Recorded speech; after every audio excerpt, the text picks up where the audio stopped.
students, as yesterday we have started with the haloarenes, ठीक है, and in that we have discussed the different preparation methods in which the most important was the Sandmeyer reaction, Gattermann reaction that we have discussed, and the direct halogenation in which nuclear halogenation and side chain halogenation we have discussed.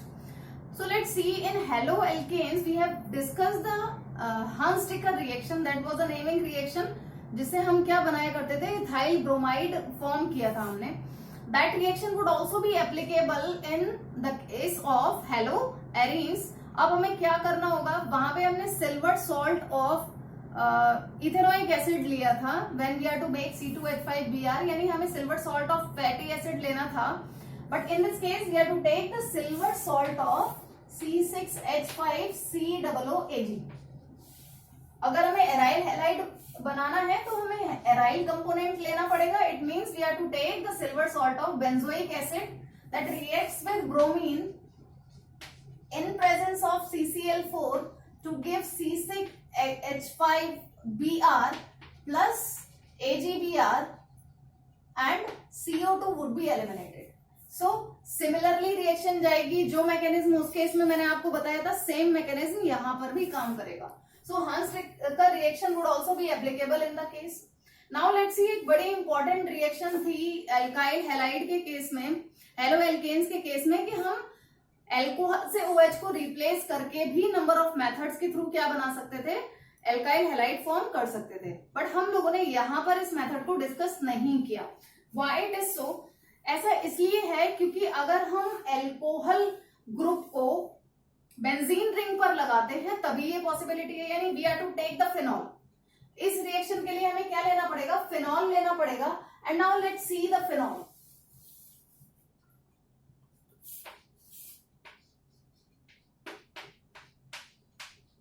This is phenol. Now let's see, phenol में यहां O पर क्या है, 2 lone pair of electrons.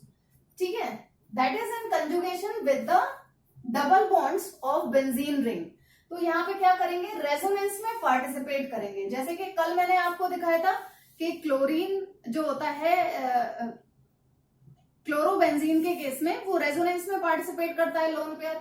In the similar manner ये भी क्या होते हैं, इसका directive influence ortho para directing है. क्यों? क्योंकि इसके पास भी लोन पेयर है और ये भी पार्टिसिपेट करेगा रेजोनेंस में, जिसकी वजह से ये कार्बन और OH के बीच का बॉन्ड जो है सिंगल बॉन्ड अपीयर हो रहा है, but there would be some double bond character between carbon and oxygen of COH bond.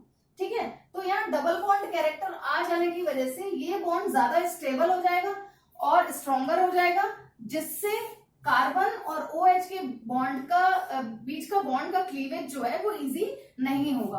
That's why this method is not applicable in case of aromatic halides. Means aryl halide के case में ये method applicable नहीं होगा. So that is all about the preparation method that we have discussed. Now let's see, we are to discuss the physical properties. हमें physical properties discuss करनी है.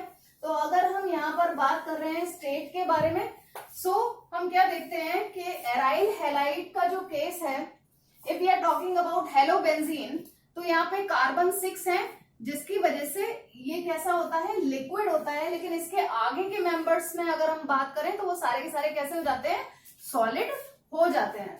सो let's सी, यहाँ पर गैस वाला कोई केस नहीं है क्योंकि minimum 6 carbon atoms are already present.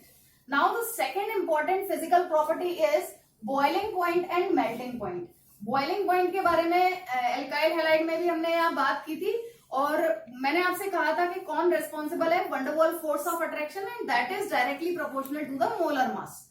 ठीक है, van der Waals force of attraction किस पर डिपेंड करेगा, मोलर मास पे. जैसे जैसे मोलर मास को आप इंक्रीज करते चले जाओगे, wonder Waals force of attraction बढ़ता जाता है, जिससे बॉइलिंग पॉइंट बढ़ता जाता है. सो सेम हेयर, अगर हम यहाँ पर हेलोएल्केन्स से कंपैरिजन करें हेलोएरीन्स की, तो same number of carbon atom, यानी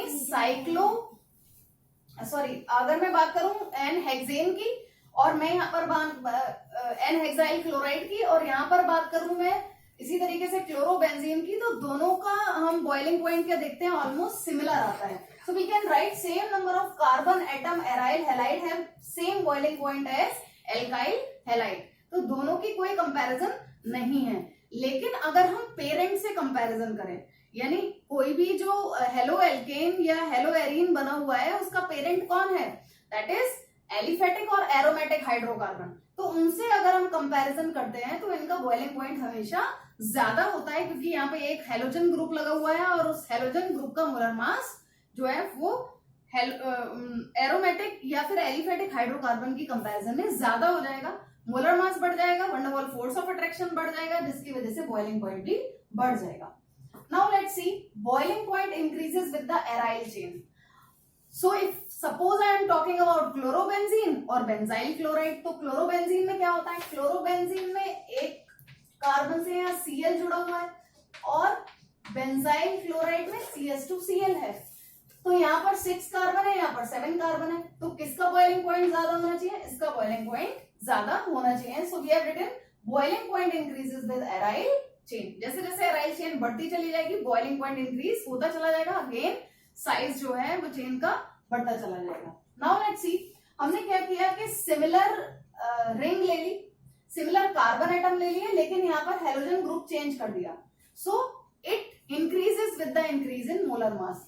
आई का मोलर मास Br से ज्यादा है, Cl से Br का ज्यादा है और Cl का F से ज्यादा है। So it increases with the increasing molar mass of halogen atom. Now let's सी, आपसे सबसे ज्यादा क्वेश्चन इसमें एग्जाम में क्या पूछा जाता है, that if we are taking the case of dihalobenzene, तो बॉइलिंग पॉइंट में क्या डिफरेंस आता है और मेल्टिंग पॉइंट में क्या डिफरेंस आता है। If we see the difference, तो बॉइलिंग पॉइंट तो नियरली सेम आता है, यहाँ पर क्वेश्चन अराइज होता है मेल्टिंग पॉइंट का, क्योंकि मेल्टिंग पॉइंट किस चीज पर डिपेंड करता है, that depends on the symmetry. ठीक है, कि किस जो हमारा क्रिस्टल लैटिस है उसमें मॉलिक्यूल किस फॉर्म में अरेंज है। सोचिए अगर हम मेल्टिंग पॉइंट की बात कर रहे हैं तो हम क्या कह रहे हैं कि सॉलिड को किसी लिक्विड में चेंज करना है, तो जितना क्लोजली पैक सॉलिड होगा उतना ही मेल्टिंग पॉइंट उसका ज्यादा होना चाहिए, प्रॉपरली अरेंज जो होगा। So if we are taking the case of orthochlorochlorobenzene, metachlorochlorobenzene and parachlorochlorobenzene, तो अगर आप देखें तो सबसे ज्यादा क्लोजली पैक्ड स्ट्रक्चर किसमें बनेगा, पैराक्लोरोक्लोरोबेंजीन के अंदर बनेगा। इसके अंदर मॉलिक्यूल्स जो हैं वो क्लोजली पैक्ड होंगे in comparison to meta and ortho. So if we see the case of dihalobenzene, so the melting point increases with increase in symmetry. सबसे ज्यादा सिमेट्री पैराक्लोरोक्लोरोबेंजीन में, क्योंकि जो पैरा वाला होता है उसमें सिमेट्री, आप स्ट्रक्चर देख रहे हैं, सबसे ज्यादा है सिमेट्री, उसके बाद ऑर्थो और उसके बाद meta. So the most important point is this, इस पर क्वेश्चन एग्जाम में मोस्ट ऑफ आपसे पूछा जाता है। Now the third property that we have to discuss is the dipole moment. Alkyl halide के केस में हमने नंबर ऑफ प्रॉपर्टीज डिस्कस की थी, इसमें ये तीनों इंपॉर्टेंट प्रॉपर्टीज मैं ले रही हूँ जिसपे आपसे बात की जा सकती है। ठीक है, डायपोल मोमेंट का अगर हम केस देखें तो डायपोल मोमेंट में भी डिस्कशन यहाँ पे जनरल नहीं बनता, उसी केस में बनता है जहां पर डाई हेलोजन डेरिवेटिव्स आ जाते हैं। Again I have taken the same case, orthochloro, metachloro and parachlorochlorobenzene. So let's see, अगर हम पैरा की बात करें तो डायपोल मोमेंट अगर हम यहाँ पर नोटिस करेंगे तो कार्बन और Cl के बीच और कार्बन और Cl के बीच इक्वल और अपोजिट आएगा, यानी रिजल्टेंट हमारा क्या आ जाएगा, 0 आ जाएगा। अगर हम कार्बन और Cl के बीच में डायपोल मोमेंट देखेंगे तो मार्क इसी तरीके से करेंगे, वो इक्वल और अपोजिट आ रहा है सिमेट्री की वजह से, इसलिए डायपोल मोमेंट क्या हो जाएगा, 0 हो जाएगा। जबकि यहाँ पर कुछ ना कुछ रिजल्टेंट आएगा, देखिए इसका रिजल्टेंट यहाँ पर आएगा, ये एक वेक्टर प्रॉपर्टी है आप जानते हैं, सॉरी यहाँ पर भी हाँ Cl है, so it would be like this, यहाँ पर भी कुछ डायपोल मोमेंट बनेगा। So what we are able to see कि यहाँ पे हमारा एंगल सबसे कम है 60 डिग्री, यहाँ पे एंगल 120 डिग्री का हो गया, यहाँ पे एंगल 180 डिग्री का हो गया।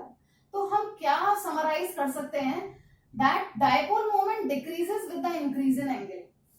सबसे कम डायपोल मोमेंट हमें किसका मिलेगा, ऑर्थोक्लोरोक्लोरोबेंजीन का, फिर मेटा का, जैसे जैसे एंगल बढ़ता जा रहा है और ज्यादा एंगल बढ़ गया तो यहाँ डायपोल मोमेंट सिमेट्री की वजह से क्या हो गया, 0 हो गया। तो that I have written in case of dihalogen, dipole moment decreases with increase in angle. So we see that orthochlorochlorobenzene is having the highest dipole moment, okay, then meta, then para. इसको इस फॉर्मूले के through भी हम calculate कर सकते हैं। Nu square is equal to under root x square plus 2x² cos theta. तो उसके अकॉर्डिंगली आप कैलकुलेट कर सकते हो। यहाँ पर x का मतलब क्या है, C और Cl के बीच का डाइपोल मोमेंट, ठीक है, वो वैल्यू हमें पुट करनी होती है। अगर हमें डाइपोल मोमेंट मालूम है तो यहाँ वैल्यूज पुट करके हम आंसर कैलकुलेट कर सकते हैं। That would be the similar one. So these are about the important properties of haloarenes, physical properties that we have finished with. Now let's see, मैंने कल आपसे 3 क्वेश्चंस पूछे थे, ओके, 3 क्वेश्चंस क्या पूछे थे आप लोगों से, आप लोगों ने, काफी बच्चों ने उसके आंसर्स दिए, दैट्स वेरी गुड। आपको एफर्ट करना चाहिए। इस तरीके से हम क्या कर सकते हैं, कुछ एग्जाम के लिए क्वेश्चंस को प्रिपेयर कर सकते हैं। हमें पता चल सकता है कि हम कितना प्रिपेयर चैप्टर को अच्छे से कर पा रहे हैं। So let's discuss that particular questions. उन क्वेश्चंस को डिस्कस कर लेते हैं। एक बार मैंने जो आपसे क्वेश्चन पूछे थे, पहला क्वेश्चन मैंने आपसे पूछा था, a solution of KOH hydrolysed and butyl chloride and secondary butyl chloride which will be more easily hydrolysed. यानी सीधी सी बात ये थी कि मैं आपसे पूछ रही थी कि N ब्यूटाइल क्लोराइड का मतलब हो गया ये, और सेकेंडरी का मतलब क्या हो गया कि सेकेंड पोजीशन पे आप कहीं भी, इन दोनों में से मैंने आपसे पूछा कि KOH के साथ इजीली हाइड्रोलाइज्ड कौन हो सकता है। It mean we have taken aqueous KOH, we are to consider in the case SN1 mechanism के थ्रू जाएंगे, और SN1 मैकेनिज्म में हमने क्या पढ़ा हुआ है, tertiary is greater than secondary is greater than primary, ठीक है। 2 स्टेप में होती है, कार्बोकैटायन के बेसिस पे होती है, और हमें पता है कार्बोकैटायन की स्टेबिलिटी का order tertiary greater than secondary greater than primary. So our answer would be secondary would be hydrolysed easily. Second question मैंने आपसे पूछा था कि मेजर प्रोडक्ट क्या हो सकते हैं एलिमिनेशन के इन the case of 2 bromo 2 methyl butane. 2 bromo पहला मैंने लिया था 2 bromo 2 methyl butane. So let's make the structure. हमें कैसे बनानी होती है, ब्यूटेन का मतलब 4 कार्बन 2 पोजीशन पे Br एंड 2 पोजीशन पे ही मुझे मिथाइल लेना है, ठीक है। सो इसका मैंने पूछा था आपसे मेजर प्रोडक्ट क्या हो सकता है, what would be the major product of elimination. यानी आप KOH एल्कोहलिक से रिएक्शन करा रहे हो, अगर आप KOH एल्कोहलिक से रिएक्शन करा रहे हो तो एलिमिनेशन होता है और सेट्जेफ रूल को हम फॉलो करते हैं, ठीक है। तो मुझे क्या करना होता है, ये मेरा अल्फा कार्बन है, इससे मुझे Br को एलिमिनेट करना है और बीटा एलिमिनेशन करना है, यानी हाइड्रोजन बीटा पोजीशन से निकालना है। तो मेरी बीटा पोजीशन ये भी है, बीटा ये भी है और बीटा ये भी है, ठीक है। सो अगर मैं एलिमिनेट करती हूं हाइड्रोजन को इस पोजीशन से, लेट्स सी, तो क्या होगा रिजल्टेंट, यानी हम यहाँ रिजल्टेंट देख लेते हैं।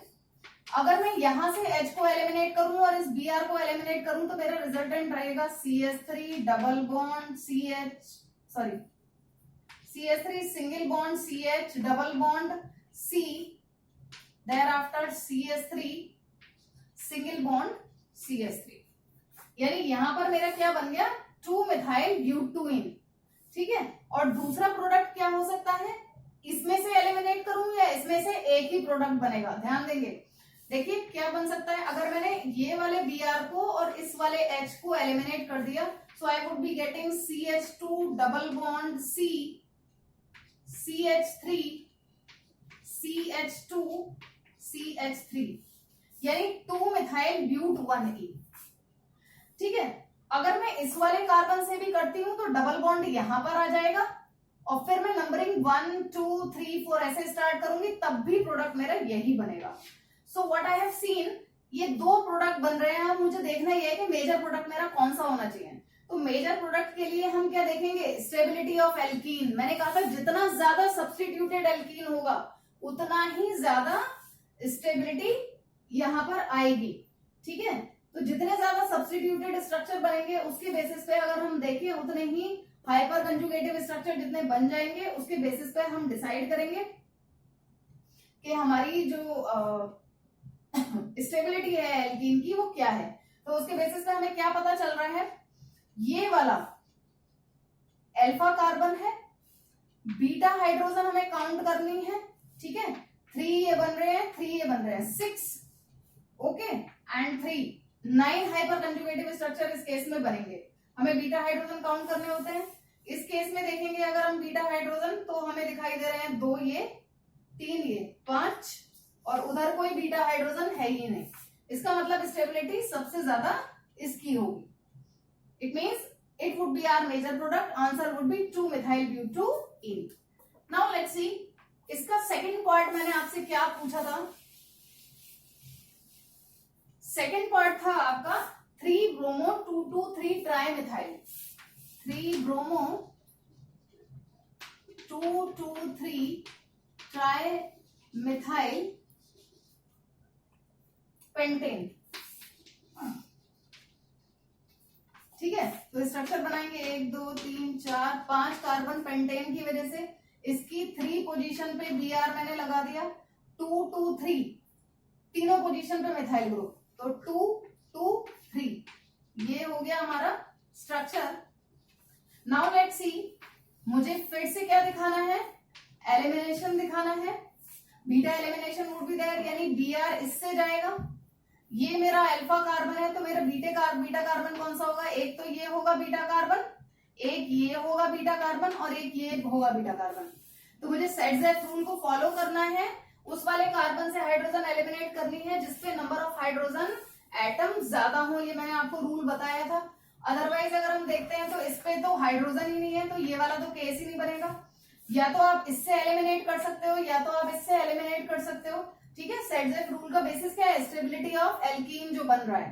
तो इफ सपोज अगर मैं यहां से H को एलिमिनेट करती हूँ तो डबल बॉन्ड मेरा कहाँ आ जाएगा, इस जगह पर आ जाएगा, और यहां से H को एलिमिनेट करती हूँ तो डबल बॉन्ड मेरा यहां पर आ जाएगा। लेट्स सी, दोनों ही तरह से देख लेते हैं हम।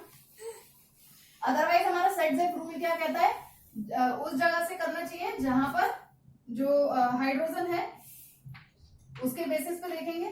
सो लेट्स सी, H अगर मैंने यहां से एलिमिनेट किया, Br यहां से एलिमिनेट किया, तो आई would be getting CH double bond C, CH3 single bond C, CH3 CH3 CH3, ये स्ट्रक्चर बन रही है। और अगर मैंने ये वाला एलिमिनेट किया तो मेरी स्ट्रक्चर क्या बननी चाहिए, लेट्स सी, ऊपर लिख लेते हैं। अगर मैंने यहां से एलिमिनेट किया तो ये इधर का तो सिमिलर ही जाएगा, carbon CH3 CH3 C double bond CH2 and CH2 CH3, ठीक है। तो ये मेरे अल्फा कार्बन है दोनों, इन पर डबल बॉन्ड जुड़ा हुआ है। अल्फा कार्बन से रिलेटेड बीटा हाइड्रोजन हो गई 2 ये, और यहाँ पर एक भी नहीं है। इस केस में चेक करेंगे, ये मेरी अल्फा हाइड्रोजन है, ये मेरा अल्फा कार्बन है, ये मेरा अल्फा कार्बन है, इससे जुड़ा बीटा ये है, तो 3 स्ट्रक्चर ये पॉसिबल है और 3 स्ट्रक्चर ये पॉसिबल है। It means it would be the correct answer, क्योंकि मेजर प्रोडक्ट हमारा कौन सा बनेगा, जो कि सबसे ज्यादा सब्स्टिट्यूटेड एल्कीन होगी। और मोस्ट सब्स्टिट्यूटेड एल्कीन कौन सी है, इसका जब हम नाम लेने की कोशिश करेंगे तो अगर मैं इधर से नेम करती हूँ 1 2 3, तो थर्ड पोजीशन पे आ रहा है मेरा double bond. Priority double bond को देते हैं, तो 1 2 3 4 5, okay. So it would B, yes, so it would be 3 4 4 trimethyl 1 2 3 4 5 pent to ene. That would be the answer. Okay, so that is about the second question. अब अगर हम third question की बात करें तो थर्ड क्वेश्चन में मैंने आपसे पूछा था दैट SN2 मैकेनिज्म के थ्रू अगर हम OH का अटैक कराते हैं तो कौन सा पेयर जो है रिएक्शन को फास्टर देगा, CH3Br या CH3I। पहला पार्ट क्वेश्चन का ये था, और दूसरा पार्ट क्वेश्चन का था कि SN2 मैकेनिज्म के लिए CH3 होल थ्राइस CCl होगा या CH3Cl होगा। तो SN2 मैकेनिज्म के केस में हमने क्या पढ़ा हुआ था, SN2 मैकेनिज्म में स्टेरिक हिंड्रेंस से गाइड होते हैं हम, ठीक है, तो primary then secondary then tertiary, ये ऑर्डर हुआ करता था हमारा। ठीक है, तो इस केस में अगर हम बात करें तो प्राइमरी में रिएक्टिविटी सबसे ज्यादा होगी, इसका मतलब CH3Cl आंसर होना चाहिए, क्योंकि स्टेरिक हिंड्रेंस के बेसिस पर इसकी कम हो जाएगी रिएक्टिविटी। और अगर हम इन दोनों में बात करें तो हमें पता है आई का साइज बड़ा होता है and I ion is a better leaving group. ठीक है, ये आसानी से लीव कर जाता है, हमें OH का अटैक दिखाना है, यानी आई को और Br को, इन दोनों में से किसको आसानी से OH आयन रिप्लेस करेगा, आई आयन को, because it is a better leaving group due to greater size. So that is all about that questions that I am to discuss. Now note down some questions for practice, कुछ questions note down कर लीजिए।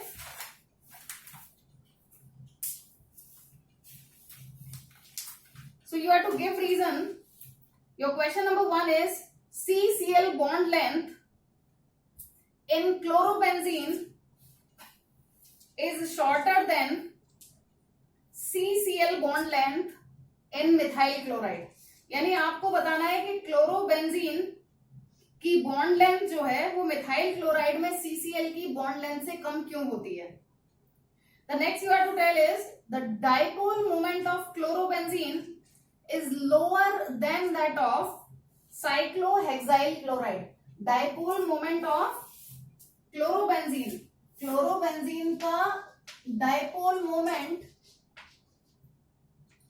क्लोरोसाइक्लोहेक्सेन से कम क्यों है। ठीक है, dipole moment इसका कम क्यों है, इसकी कंपैरिजन ये बताया है। नेक्स्ट क्वेश्चन आपको नोट करना है, SN1 reaction are accompanied by racemization in optically active alkyl halide। तो आपका क्वेश्चन है कि SN1 रिएक्शन में जो हमारा होता है वो रेसिमाइजेशन होता है अगर हमारा एल्काइल हैलाइड ऑप्टिकली एक्टिव हो, why. Your next question is alkyl halide though polar are immiscible in water. Alkyl halide polar होते हैं फिर भी इमिसिबल वाटर में क्यों होते हैं।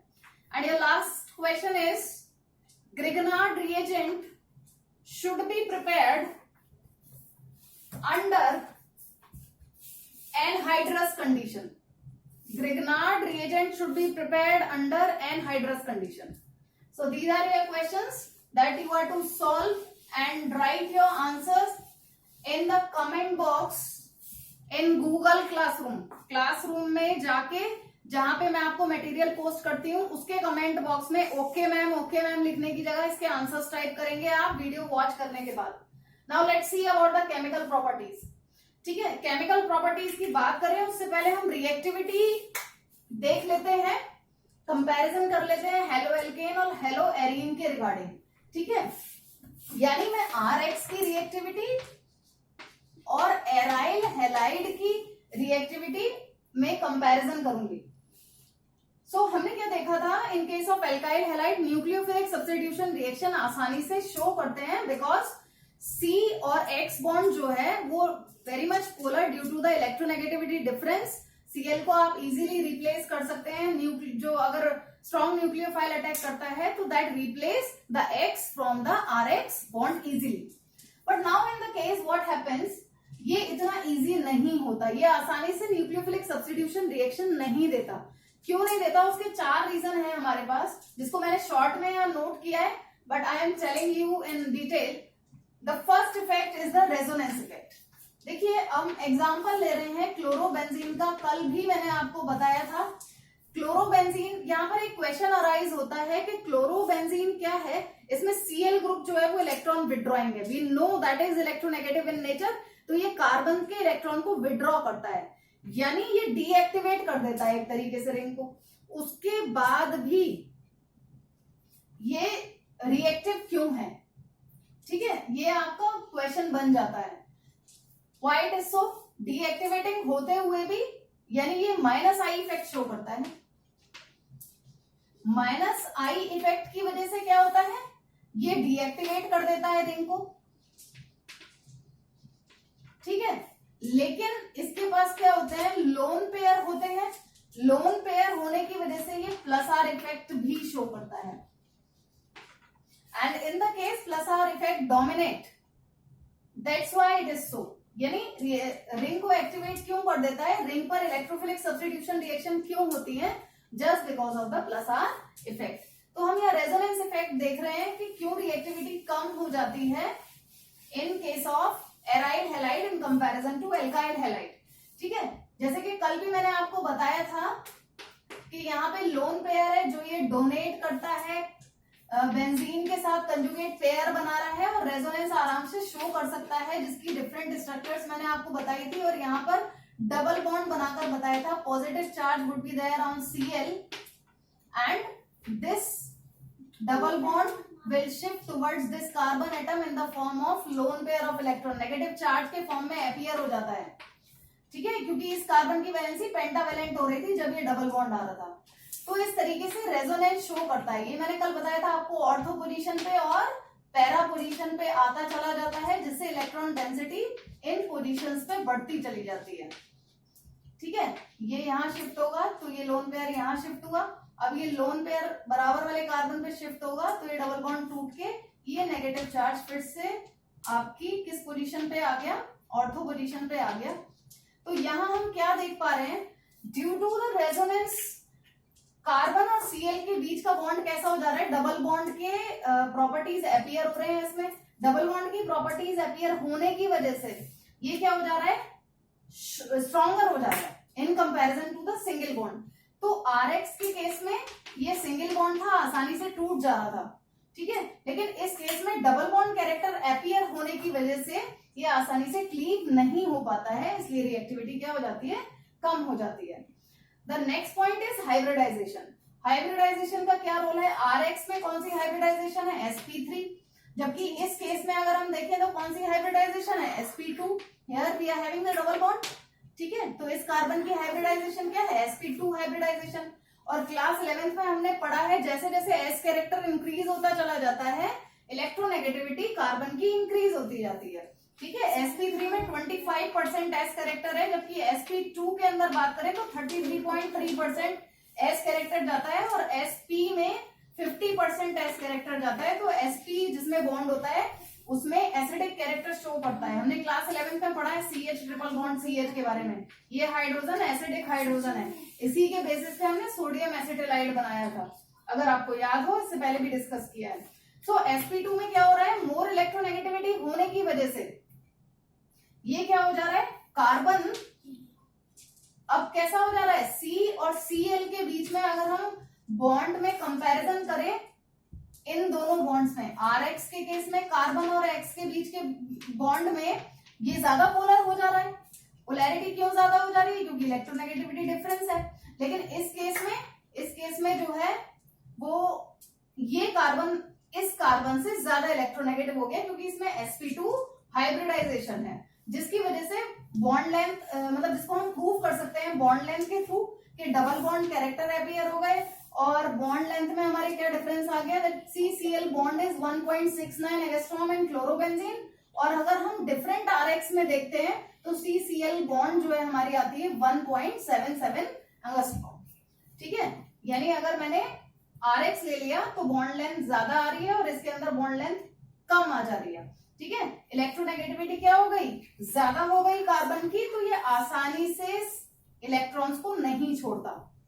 It means you can also say कि पोलैरिटी भी वैसी नहीं रहेगी जैसी Rx में है, इसीलिए मैंने नेक्स्ट पॉइंट लिया पोलैरिटी। ठीक है, Rx के केस में क्या है, X ज्यादा इलेक्ट्रोनेगेटिव है, इस पर पार्शियल पॉजिटिव चार्ज है, इस पर पार्शियल नेगेटिव चार्ज है, इसके इलेक्ट्रॉन्स को अपनी तरफ खींचेगा और आसानी से बॉन्ड टूट जाता है। जबकि यहाँ पर sp2 हाइब्रिडाइजेशन होने की वजह से, डबल बॉन्ड कैरेक्टर होने की वजह से, मोर इलेक्ट्रोनेगेटिव कार्बन होने की वजह से इन कंपैरिजन टू क्या हो जाता है, पोलैरिटी या इलेक्ट्रोनेगेटिविटी डिफरेंस उतना ज्यादा नहीं रहता। अब जो है C इतनी आसानी से बॉन्ड को, C और Cl के बीच के बॉन्ड को इतनी आसानी से आप नहीं तोड़ सकते, because the electronegativity increases, so polarity क्या हो जाती है, डिक्रीज कर जाती है कार्बन और Cl के बीच में, जिसको हम डायपोल मोमेंट की वैल्यूज से देख सकते हैं। अगर हम क्लोरोबेंजीन की बात कर रहे हैं तो डायपोल मोमेंट आ रहा है 1.69D और अगर हम RX की बात कर रहे हैं तो अराउंड कितना आता है 1.84 से 2.2 D तक डायपोल मोमेंट आता है। इसका मतलब ये बॉन्ड ज्यादा पोलर है और ये कम पोलर होता है, इसलिए इसकी जो रिएक्टिविटी है वो कम होती है। Now the last point is instability of phenyl cation. बेटा देखिए, अगर CCl बॉन्ड टूटेगा तो वहां पे एक कार्बोकैटायन बनता था और Cl आयन बनता था, तो यहाँ पे भी क्या बनेगा, एक फिनाइल आयन बनेगा और Cl आयन बनेगा। लेकिन हम क्या देखते हैं कि phenyl carbocation is not stable. क्यों स्टेबल नहीं है? क्योंकि यहाँ पर रेजोनेंस पॉसिबल नहीं है। Why it is not possible? Reason क्या है? यहाँ पर जो sp2 हाइब्रिडाइज्ड ऑर्बिटल आती है कार्बन की, जिस पर के पॉजिटिव चार्ज है, ये वाली जो sp2 हाइब्रिडाइज्ड ऑर्बिटल है कार्बन की जिस पर के पॉजिटिव चार्ज है, that is perpendicular to the benzene ring. जो बेंजीन रिंग की p ऑर्बिटल आती है उसके क्या आता है, ये चार्ज परपेंडिकुलर आने की वजह से रेजोनेंस में पार्टिसिपेट नहीं कर पाता। अगर ये रेजोनेंस में पार्टिसिपेट कर लेता तो ज्यादा स्टेबल हो जाता। स्टेबिलिटी के लिए इसको रेजोनेंस शो करना जरूरी है। जब ये रेजोनेंस शो नहीं करता, इसलिए ये क्या होता है, हाईली अनस्टेबल, और यू में से इट इज नॉट फॉर्म्ड। तो क्या हो जाता है, अगर हम क्लोरोबेंजीन को सेल्फ आयनाइज करें तो फिनाइल आयन और Cl आयन बनना चाहिए था, जो कि अनस्टेबिलिटी के रीजन से व्हाई इट इज सो, क्योंकि जो sp2 हाइब्रिडाइज्ड ऑर्बिटल है इस वाले कार्बन की, ठीक है, that is perpendicular to the p orbital that is there in the benzene carbon atom. Benzene ring के कार्बन एटम के परपेंडिकुलर जा रही है, जो कि एक प्लेन में होनी चाहिए थी, तभी रेजोनेंस पॉसिबल था, जो कि पॉसिबल नहीं हो पाता है। So what you are to do, आपको इतना नोट्स बनाना है। प्रिपरेशन मेथड में हम स्टिकर और ऐड कर लीजिएगा, वहां एक रीजन लिख लीजिएगा कि हम एल्कोहल को रिप्लेस करके यानी OH को रिप्लेस करके क्यों एराइल हैलाइड फॉर्म नहीं कर पाते हैं, and physical properties that you are to do, और केमिकल रिएक्टिविटी एल्काइल हैलाइड से एराइल हैलाइड की कम क्यों है, उसके ये चारों रीजंस आपको मेंशन करने हैं with examples, and you are to give the answers of the given questions. 4 मैं पहले ही बता चुकी हूँ, 1 मैंने आज यहाँ बताया, जो क्वेश्चन पूछा था उसका answer. So you are to do a lot of practice, अच्छे से प्रिपरेशन करनी है। Thank you.